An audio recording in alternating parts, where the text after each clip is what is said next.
Hi everybody. Before we get to the main content of this video, I want to make sure that you are aware that there is a video going over the content of the Confessions Study Guide number 2 and also how I scored the journal and classwork assignment from week 30. That was the quiz grade on friendship where you had to do the journaling. So if you did not see those, I would recommend that you do. This video is going to cover the sentence improvement grammar worksheet. We're going to go over that. But before I get to the content of that, I want to tell you how I scored this daily grade. So this grammar sheet was part of a daily grade along with the Confessions study guide.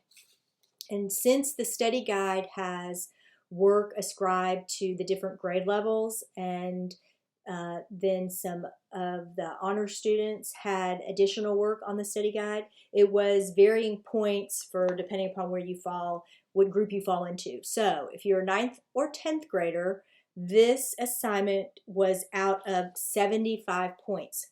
If you are a 9th or 10th grader who's also in the honors section, this assignment was out of 90 points.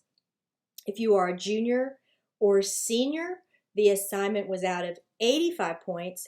And if you're a junior or senior who's also taking the honors section, this assignment was out of 100 points for you. Okay, so that's how I scored it. And so let's talk about the sentence improvement handout specifically. And so if you see me looking off to the side, I've got some of your handouts up on my screen that I'll be using for a possible correct answer. Now, this part of the assignment was worth 25 points, so it was scored the same for all of you. Each question was worth 3 points. You lost a point if you had a stray comma or a comma out of place. You lost probably up to 2 points if that comma caused your sentence to be a run-on, or if you wrote a run-on. You just out and out flat wrote a run-on, probably lost up to 2 points. I was not as picky as I would normally be if you had done these in class.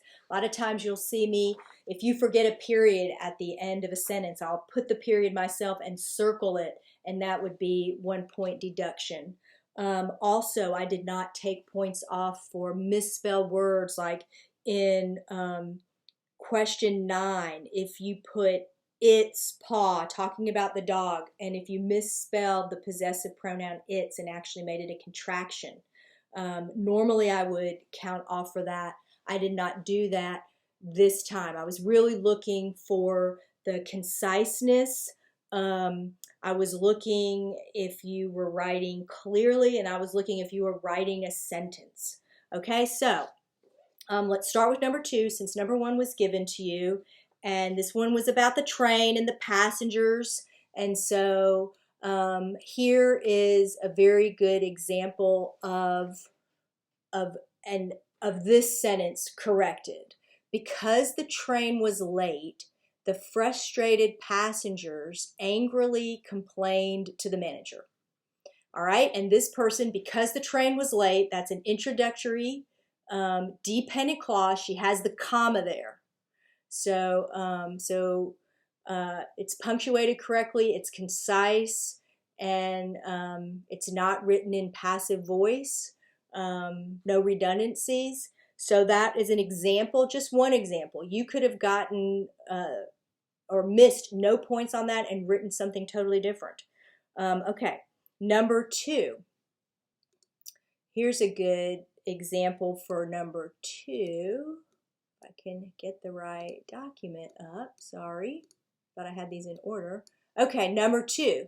This one is about Joni and that she loves art. So, Joni loves and collects modern art from a variety of artists. So, this corrected sentence has a simple subject with a compound verb, and then the direct object is art. And so she only used the word art one time in that sentence. So very concise way of writing. Very good. Now, number 4, most of you got this one correct. This was with Macbeth and McDonald, and you could have just said Macbeth killed McDonald when they were fighting. All right, now let's go to number 5. Let me find what I would like here. All right, number 5 gave some of you problems, but this is a good example of concise and clear correction. Okay, number 5, this one was about the Georgia and Alabama game. All right, UGA fans were very disappointed when Georgia lost to Alabama on Saturday night.